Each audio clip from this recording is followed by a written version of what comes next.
gurbaa bilbila ka garagal jee mataa keessa warra kaleessatti miti warra arran gorra jiru. Manneen hidhaa Finfinnee manneen hidhaa federaalaa keessatti ilmaan Oromoo kan toorchar godhaa jiru. Fannisaa jiru. Rakkisaa jiru yeroo koronaa kana keessatti jara kaleessaati warra arraati. Hayila Sillaasee miti, Minilikii miti, Darguu miti, Wayyaanee miti. Bilxiginnaadha kan godhaa jiru. Har'atti farri Oromoo ka Oromoo boochisaa jiru. Ka deettuu Oromoo ajjeesaa jiru. Ajjeechisaa jiru. Bilxiginnaadha malee Wayyaanee miti, Darguu miti, Hayila Sillaasee miti, Minilikii miti. Hayila Sillaasees qabsoon ofirraa kaafne. Darguus qabsoon ofirraa kaafne. Wayyaanees qabsoo ofirraa kaafne. Kan arra nu nyaachaa jiru, kan arra Oromoo ajjeesaa jiru, Oromoo fannisaa jiru, Oromoo salphisaa jiru, injifannoo dhiiga isaatiin argate ormaaf dabarsaa jiru warra bilxiginnaati. Yakka arra Itoophiyaa keessatti, Oromiyaa keessatti hojjetamaa jiruuf kan itti gaafatamu abbaa arra aangoorra jiru.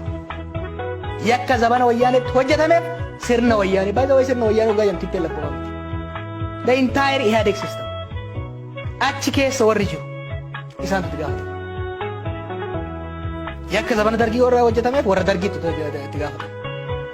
Yakka zabana bilxiginnaa dalagamaa jiruuf immoo warra bilxiginnaa gubbaa hamma gadii jirutu itti gaafatama. Kanaaf ummanni keenya aadaa gabroonfataa lama jidduu filachuun qabu. Ummata walaba. Walaabuu dhufe ummanni Oromoo ummata walaba.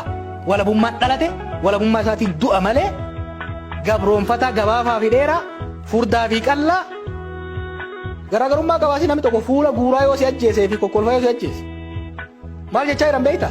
Ka duraa sun fuula guuraa si ajjeese ka ammaa kun garuu kokkolfaa si ajjeese ka kokkolfaa at least inni kokkolfaa si ajjeese. What a joke. Tapha akkasii keessee nu barbaadan tapha akkasii keessee nu qabu. Ummata dhugaa lafaa fi waaqaa qabu kana maal godhe ummanni kun?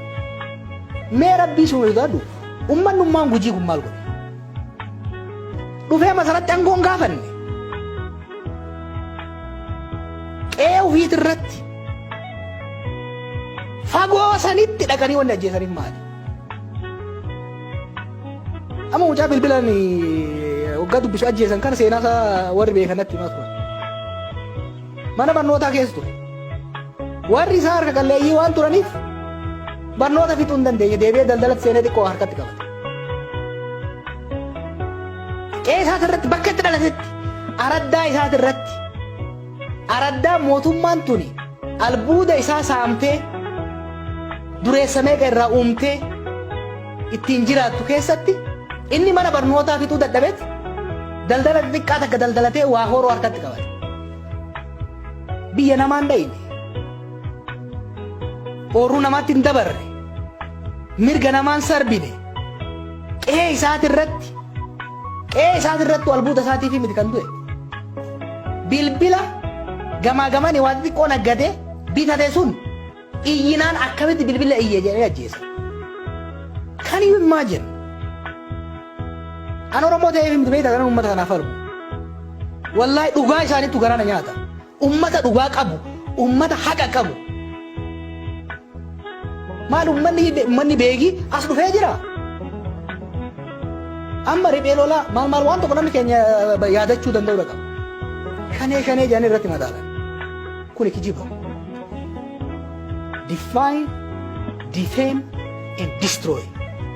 Karaa Hitleritti fayyadame kana. Ummata tokko maqaa wayiitti dhoobda. Saniin maqaa balleessita, san booda hin balleessita. Define, defame, destroy. Waggaa dheeraadhaaf maqaa abaa'ooti. Waggaa 27 namni keenya kadhumaa ture. Abaa'oo waan taate warri hin beekne Oromoo waan ta'e oorruu isaatiif waan dubbate. Yoo saaman xiqqoo keeshaa waan jalaa qabatee namni keenya dhumaa ture. Waggaa dabre shanee waggaa jedhan uummata Wallaggaa hundaan jechaa turan. Uummata Gujii hundaa jechaa turan. Har'a garuu Oromiyaa hundaan jechaa turan. Jechaa jiranii jechuudha. No, we must reject. Deemsi akkasii uummanni keenya tokkummaadhaan wal dhaggeeffate, wal hubate osoo hin shawwatamu. Osoo of hin irraanfanne, osoo qoqqoodanii bituu maqaa itti dhodhoobanii deemaniif kana osoo hin fudhanne namni keenya maqaa shanee itti dhoobaa deeman kana har'a shanee jechuun Oromoo jechuudha namni kana beekuu danda'u qaba. Murna san dhaaba san deeggaruu dhabuu waan biraa sanii miti gaafa. Har'a maqaa san itti dhoobanii akkuma kaleessa maqaa baa'ootiin nama keenya. Dur namni Harargee beeka.